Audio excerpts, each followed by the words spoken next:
So today is about FortiMail. So we're hosting a fast track session about FortiMail. You probably already knew this. Um, to start, I would like to kick off with a little poll about your expectations of this workshop. So normally, if all goes well, then you should see this popping up on your screen right now. So please, let's make it interactive and give me an idea of what you are expecting from this workshop. As these fast tracks are created by Fortinet, they are normally following a fixed track with fixed content.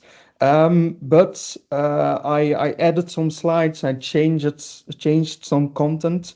So don't mind to give your preferences, and then maybe we can still alter the content of the webinar if needed. Um, so you can all fill in the poll, just drag and drop what is more important to you, what you want to get from this webinar today. And once I have that, then we can continue. In the meantime, while you are filling in the poll, um, I will also present myself. So I'm Jets Meijers. I'm a pre-sales engineer at Exclusive Networks. So this means that we are responsible for everything pre-sales related. This means POCs, demos, helping with licensing, kit lists, etc. We also do a little bit of post-sales in the sense that we help with registrations issues. We have I cannot call it a support box, but still a mail address tech at exclusive-networks.be where you can send technical questions to. I'm also basically working as a consultant as well, and I'm providing the official Fortinet trainings, being the FortiGate, FortiManager, and FortiAnalyzer trainings. So that's all about me. I see that most of you are most excited about getting hands-on experience um, with Fortinet. So I'm going to close the poll. Thanks for reacting. Um, but indeed, we will also see, what FortiMail is, what it stands for, how it is distinguishable from other email security vendors, etc. So the agenda of today will be as follows. First, we will do a little bit of housekeeping. We are actually already doing it. Um, I will give an introduction about FortiMail. We'll revise how how email in general works. What Fortinet brings to the table in terms of email security. We will briefly look at the competition, and then we will highlight some of the security features that were implemented on a FortiMail. This will take around 30 minutes, 40 at maximum, and then we will skip to the hands-on workshop. So if you only want to stay for the theoretical part, the introduction about FortiMail, absolutely fine, but it will be more interesting, of course, if you would also join for the practical parts. Now, because we are using a Teams webinar, you have access to certain capabilities, like, for example, a Q&A box. We have also enabled the chat. I would rather prefer to leave the chat for while we're doing the workshop. So if you have issues during the workshop, you can always use the chat. But for now, if you have any questions during the webinar, you can ask them in the Q&A box.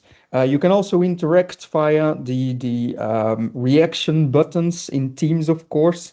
And I'm presenting this slideshow within Teams itself. So I'm not just sharing my screen, which means that you can also advance and go back in the slideshow as we go along. So if you want to revise something, go ahead.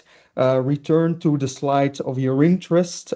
It is not shared with other participants.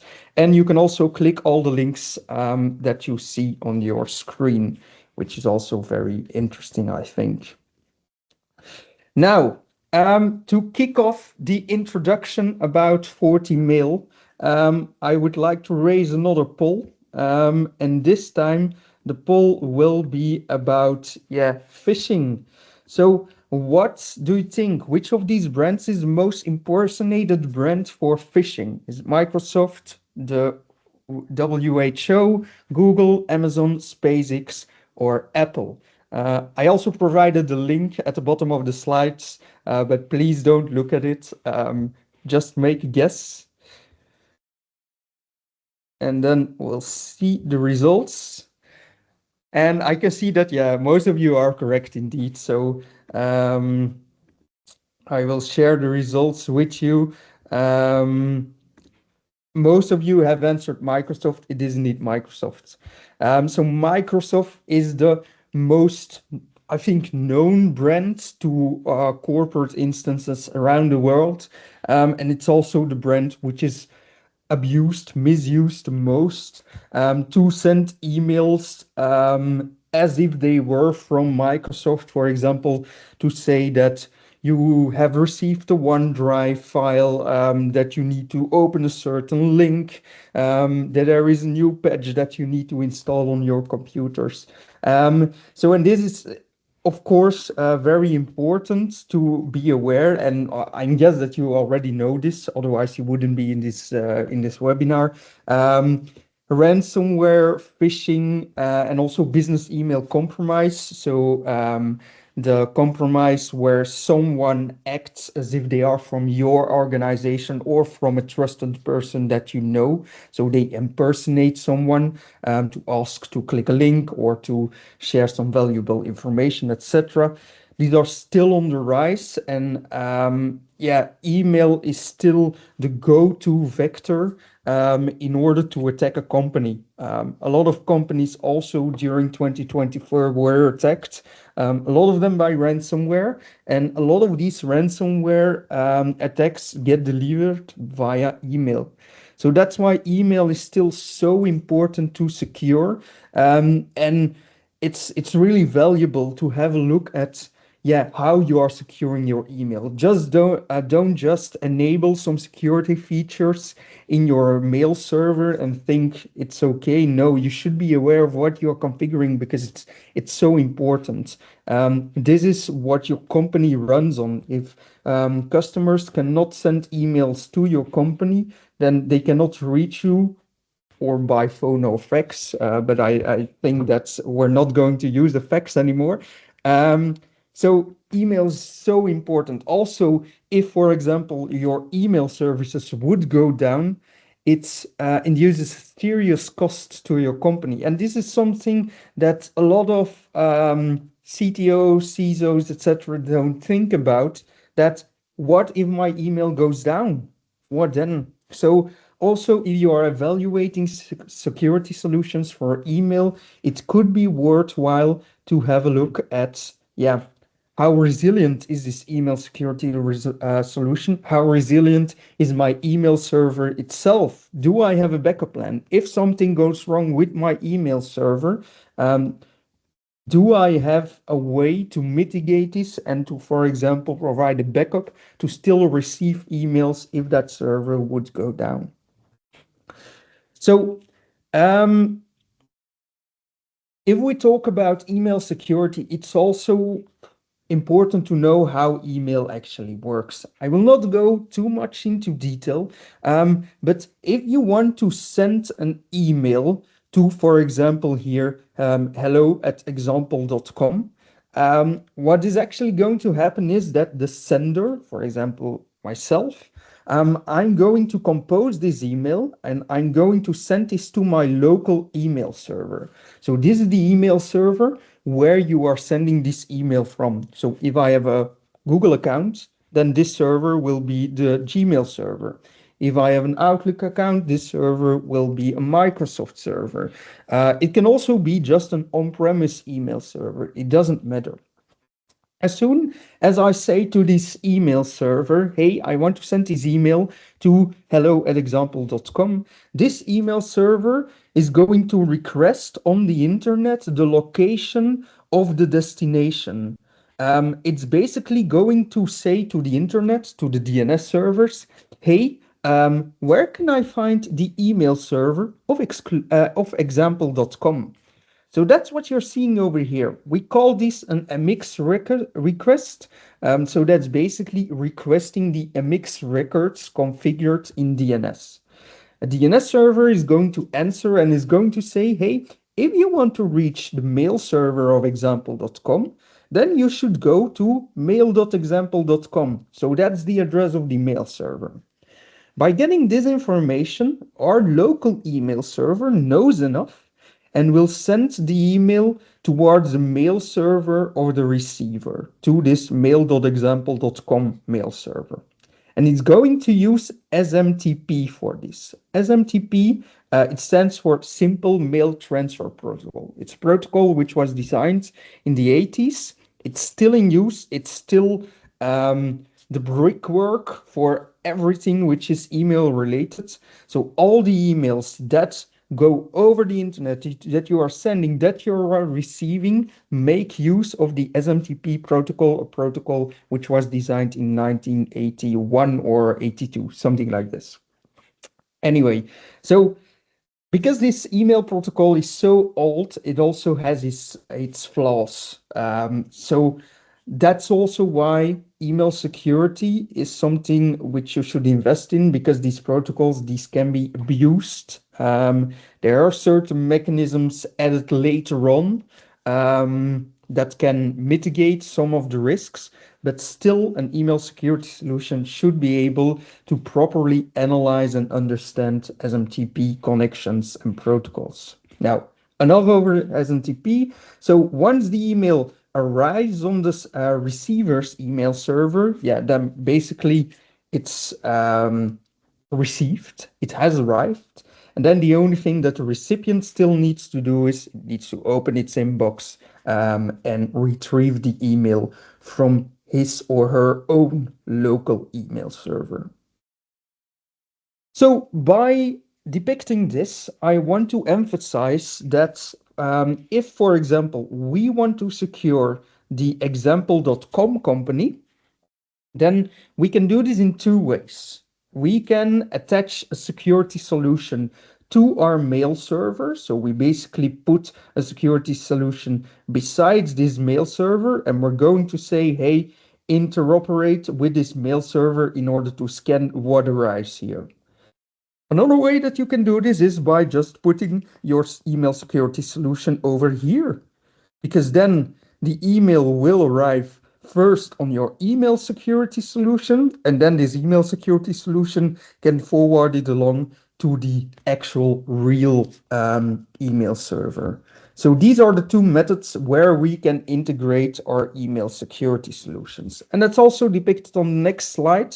So when we put an email security in front of our own email server, then we call this, or we often refer to this as gateway mode.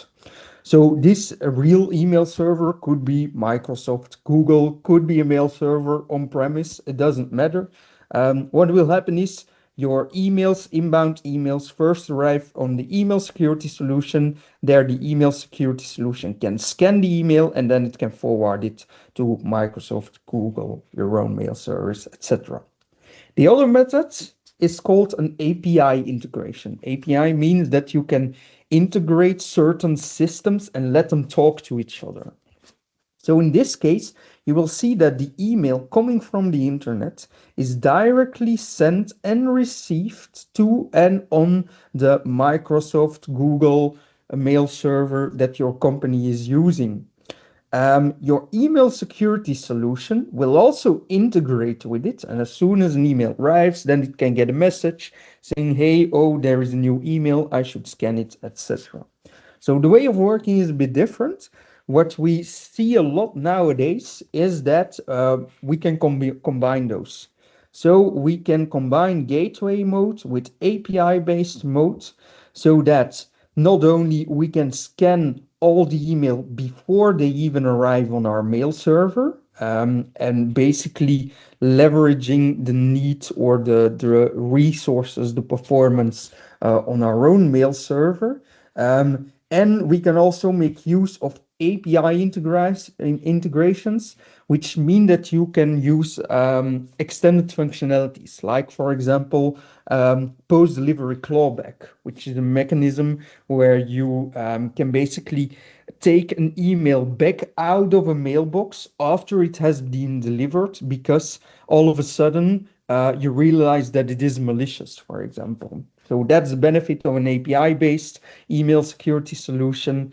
The gateway email security solution um, ensures that you have all the all control over these SMTP sessions, these incoming SMTP sessions, and they can scan all the emails even before they arrive on your own email server. So these are basically the three deployment methods that we can use. Also, with email, we've seen that people are very important because who is using email? Well, that's the people. People are interacting with it. We start communicating over email together. So it's really important to keep in mind that we should not forget the human factor in this story as well. This can be by, for example, designating VIPs in your organization, which would require higher protection. It can be to, for example, identify impersonation attacks, etc. So human is still very important to keep in mind when talking about email security. Now, FortiMail is an email security solution which can do, of course, all of what I already mentioned. It can both protect mail servers which are hosted in the cloud, and that's what is very common nowadays. So SaaS solutions like Microsoft 365, Google, Gmail, G Suite, etc. But it is also suited to secure on-premise email environments still. So if you still have on-premise email servers, then you can also secure these with FortiMail, or hybrid scenarios, of course. If you're still using both, an email in the cloud, email on-premise, or in, I don't know, Azure, AWS, Google Clouds, um, FortiMail has the form factors available to accommodate all these scenarios. Now, what does FortiMail do? It protects your users from phishing, impersonation attacks, business email compromise. It scans the attachments, it scans the link. It can check for certain content which is included in your emails. It filters out spam, and it also filters outbound email connections. So that's when I am sending an email to someone else. FortiMail can also check those, for example, to check for DLP, data leak prevention. Um, am I allowed to even share the information that I've put in my email? If this is confidential information, then the FortiMail can apply encryption on my email so that I'm sure that only the right receiver with a certain passphrase, for example, is able to read the email. So these are things which can be accommodated by the FortiMail. The FortiMail itself exists in a cloud solution, so SaaS, FortiMail Cloud is then called, or we also have VM and hardware appliances available. And as you can see, the operation modes include gateway and API-based modes. You can also use a FortiMail as a dedicated email server, and then you don't need a Microsoft or a Google or your own email server behind it, but that's not used that often. Or you can even use it in transparent mode, which means that you just put it in front of your own email server and you don't need to change anything in the back in terms of DNS records, etc. You just put it in what we call transparent mode, and then just going to check the mails which are coming in. Um, FortiMail, is ranked quite high in terms of detection, and that's because it's relying on FortiGuard. So FortiGuard is also the security research center and the database that is being used by FortiGates, Forti clients, Forti whatever, which means that all these threats from all these different devices are combined, are included in this database.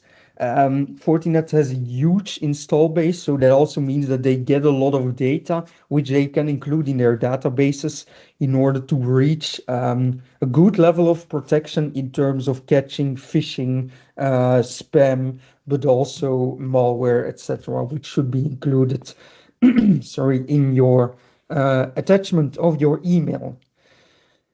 These are all tests from, yeah, independent testing firms.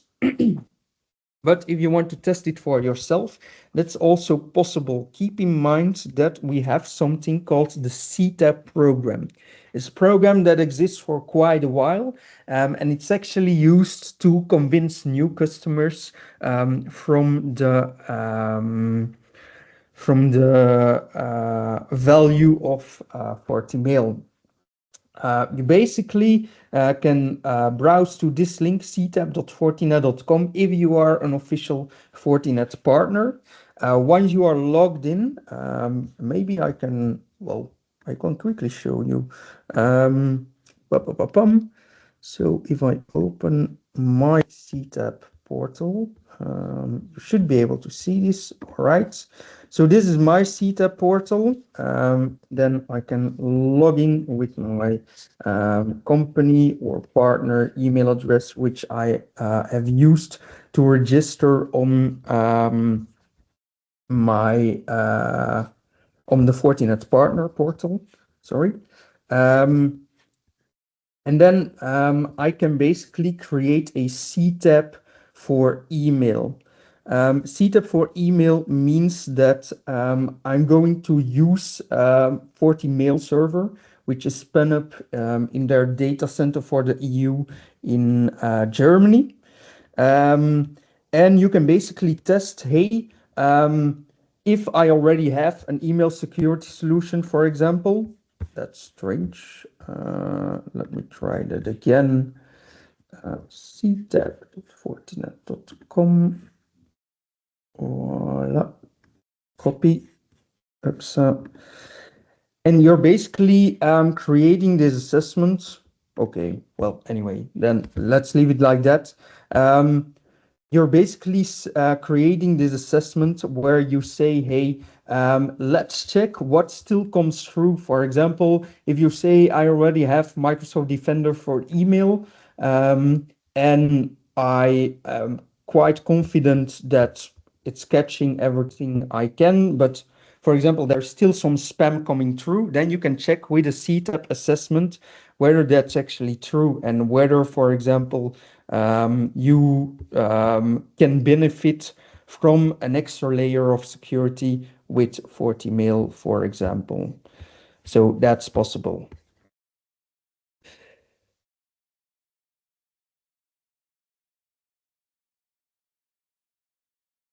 Oh, bum, bum, bum. I shouldn't go back and forth too much, I think. Okay.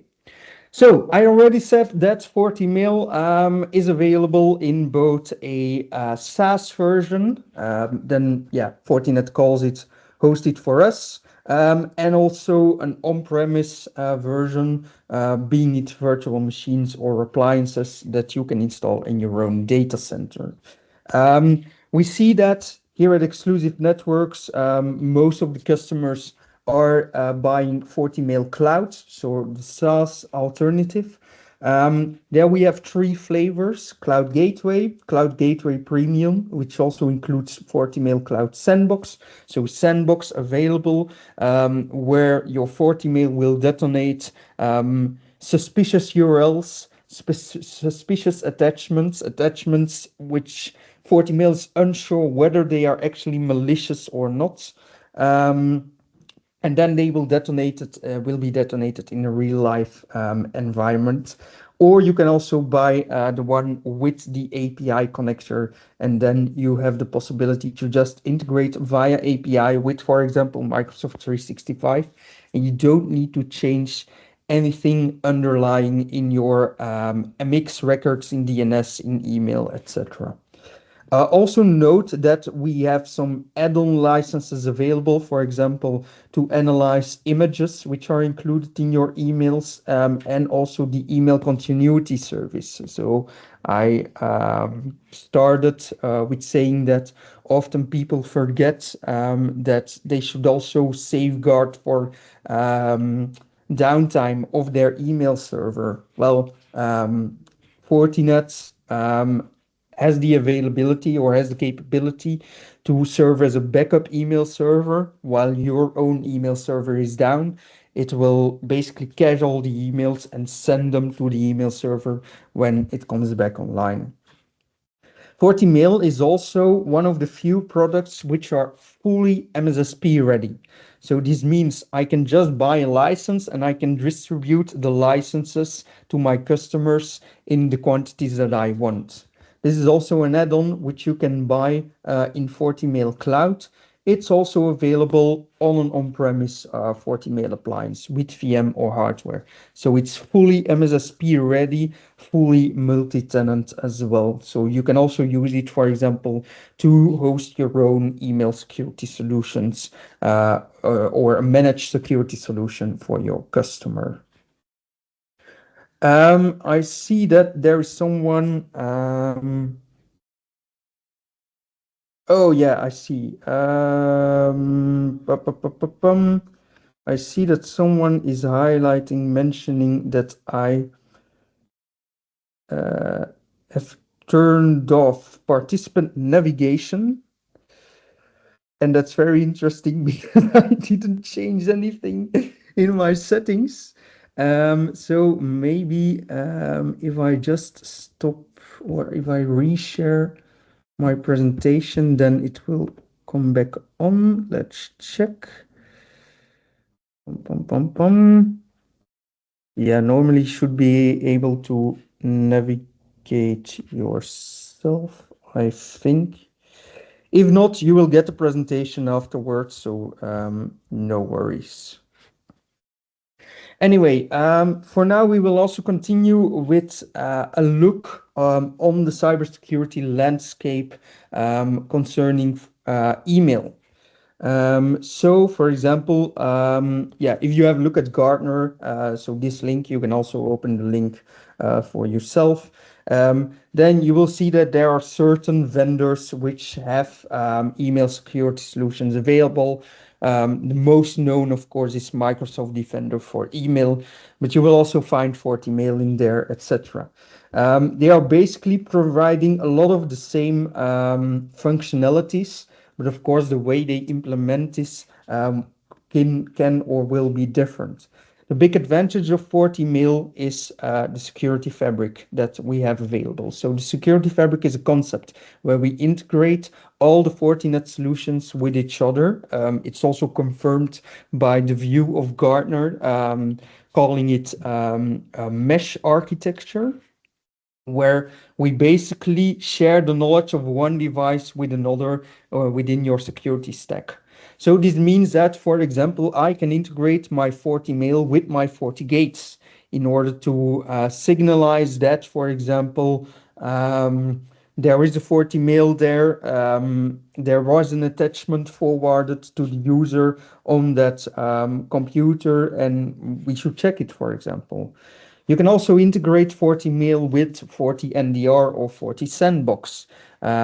These are solutions which can detect whether a file or link is malicious if FortiMail is unsure about the result. For example, FortiMail sees a link, but it doesn't have any information about it. Then it can send this information to FortiNDR. FortiNDR is a machine that is going to scan the URL and the website that it is providing based on machine learning, and will then make an AI-based guess whether the FortiMail should allow this link or should block it. We can do the same with a sandbox, for example. So detonating an attachment into a virtual machine in order to check whether it's malicious or not. So FortiNDR can be seen as, let's say, the next gen sandboxing solution, which is available. They're both focusing on the same objective in your network, classifying URLs and files and saying whether they could be trusted or not. FortiNDR is doing it with artificial intelligence, which is faster. FortiSandbox is there to detonate it still in a real life environment and see it for yourself. Anyway, we can also, for example, integrate FortiMail with FortiIsolator. This is something that we will do in the workshop as well. And then you can basically replace all the URLs in your emails so they point to FortiIsolator. FortiIsolator then gives a graphical view, let's say a video of the website, like you would browse it on your own computer, but actually it is being browsed on the FortiIsolator device itself, which makes that if, for example, this website is detonating an exploit, for example, a vulnerability against Chrome, then it will detonate this on the FortiIsolator and not on your own machine. This is often referred to as remote browser isolation. Anyway, you will see that most email security solutions, and these are the top vendors right now, they have more or less the same functionalities. I'm not here to present marketing slides and saying FortiMail is the best you can get, but FortiMail does have some advantages over other email security solutions, and I already mentioned it. This is coming from the security fabric concept and the integrations that you have with all the other Fortinet products. They are also capable of scanning outbound email, and they have add-ons for phishing simulations, security awareness, and can also serve as a failover server. For example, if your Microsoft servers go down, you cannot reach your or receive emails anymore. Yeah, this costs your company money. So you can use your FortiMail as a failover server or as caching server, let's say. Emails are cached on the FortiMail, and then once Microsoft is back up, you can send them along. Apparently, it's also a rather economical decision when you go for FortiMail. I don't know whether these numbers are correct. I got them from Fortinet, but anyway, it might be worthwhile to make, for example, the calculation. Here they made a calculation for the SaaS option of FortiMail in combination with phishing simulations called FortiFish and a security awareness training based on 1,000 to 5,000 people. So maybe it's worthwhile to make the calculations for yourself and compare FortiMail with, for example, Microsoft Defender for an email, Harmony, Proofpoint, etc., which are also known vendors in the email security field. Now, lastly, I want to focus or highlight some of the ways in how your FortiMail is going to safeguard yourself from malicious email. So as I said, FortiMail is there to secure both inbound as outbound threats. So for example, if I am sending an email, data leak prevention, compliance, encryption standards, etc., and can also mitigate email outages. Now, if we have a look more in depth, then you see that we have all kinds of engines included in the FortiMail, which are responsible for scanning the data, scanning the emails which are received. And for example, if we look at spam, for example, then we have certain mechanisms like, for example, the URL filtering database, the anti-spam database, which are responsible for detecting known spam records. FortiMail is also capable of checking the DNS records like SPF, DMARC, DKIM. So this is for checking whether the email that you are receiving is actually sent from the real sender. Or is this someone who is faking that it is coming from Microsoft, for example? Because it's SMTP is a rather old protocol. It doesn't have these security mechanisms built in at first. So FortiMail can scan for this and can check those. We also have the click protection on FortiMail.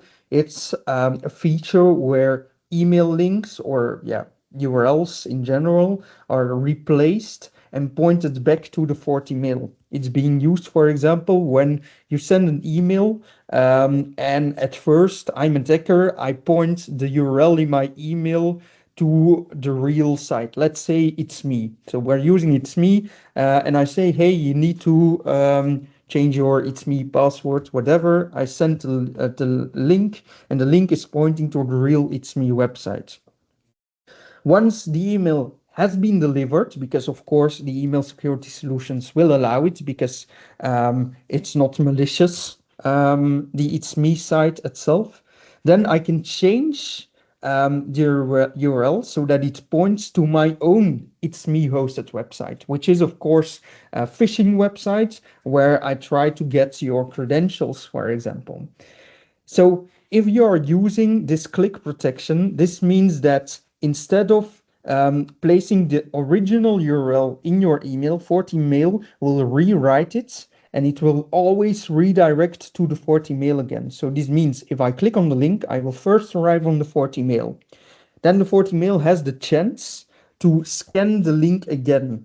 If, for example, after a time the email has become malicious, then the FortiMail can still decide to stop the access to the website, for example.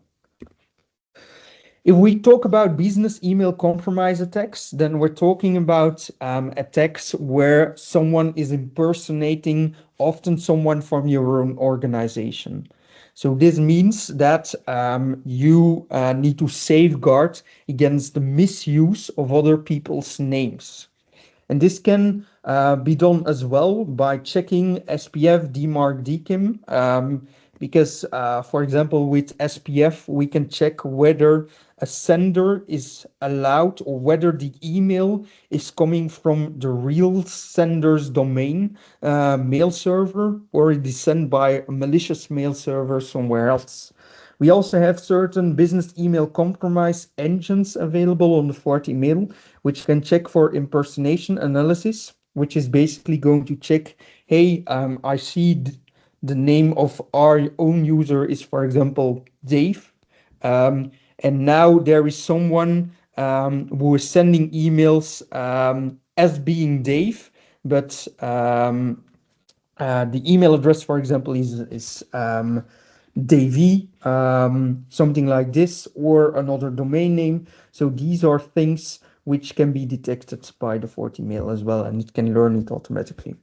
Of course, attachment-based threats, these are threats which are residing in the PDFs, the Word documents, Microsoft Office files that we attach to our emails. So there we can rely on the antivirus database of the FortiMail, FortiGate, whatever, so FortiGuard, but also on the URL filtering database, because it will not only scan the attachment itself, but also the links in the attachment. For example, if I send a link in a PDF file, this link in the PDF file should also be scanned, because it could also lead to a phishing website, for example.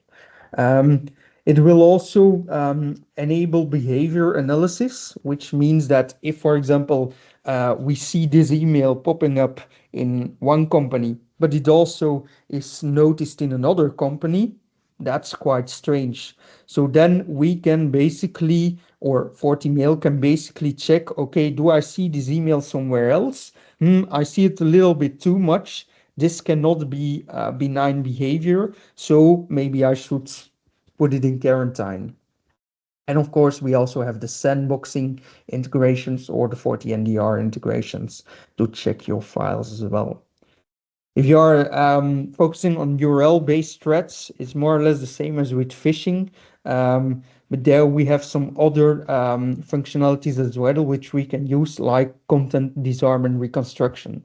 It's a method where we just scrape out the URLs of emails if they are matching certain criteria, for example, in order to make sure that your users are not clicking on any malicious email links. But we still have all the other engines as well in place. Uh, Also know that, for example, if you are using Microsoft 365, with Microsoft 365 for email as a security solution, you can still integrate your FortiMail with it by using the API connector. Then you don't need to change anything. It's depicted on the slide. You don't need to make changes to the MX records, so the DNS records which are being used in order to set up communication with email servers, which makes it easier to integrate. So keep this in mind, that that's a possibility to just integrate by using the API, which makes it easier to set FortiMail up, and you don't need to change anything on your regular email infrastructure. Anyway, with those highlighted engines, I would like to conclude the theoretical part of this webinar.